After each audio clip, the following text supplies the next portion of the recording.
Australia is a very large country with a varied landscape.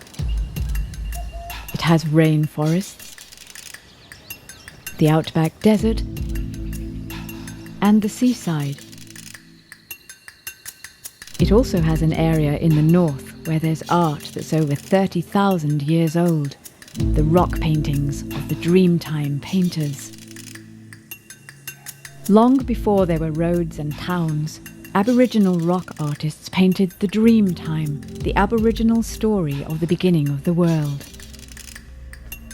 There are large numbers of these paintings under the ground of Kakadu National Park, which is actually owned by the Aboriginal people. Thompson Yilijuru is an artist who still paints in the traditional Aboriginal way. When I used to go stay with my grandfather, I used to tell him, "Please, tell me the stories from my ancestors." Ian Morris is a naturalist who has spent most of his life in Australia.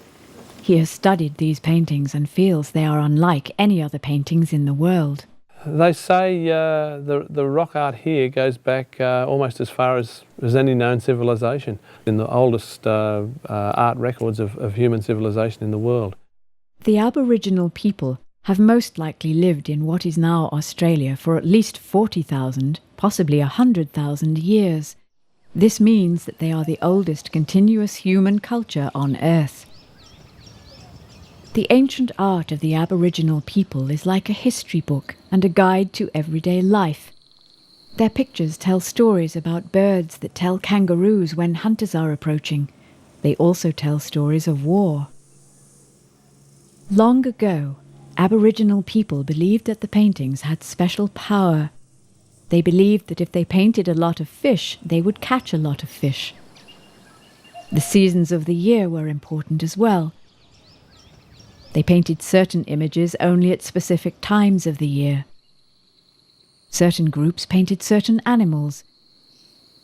For example, if a group painted turtles, that's the only thing they painted. They didn't paint kangaroos.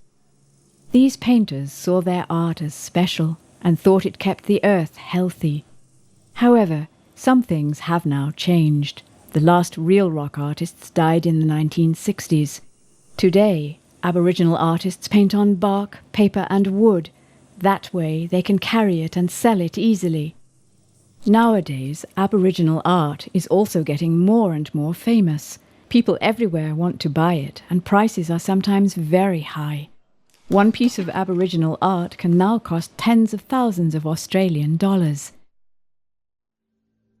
Unfortunately, there's now a problem with the original rock paintings. Many of them are losing their colour due to time and bad weather. Insects and reptiles also walk over the paintings and make them lose their colour.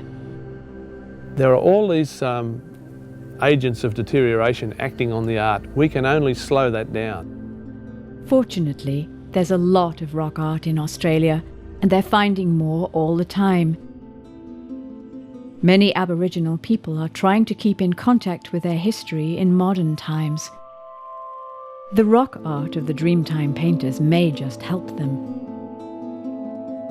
Hopefully, these paintings will help save the memories of the great civilization who owned this land long ago and who still own it now.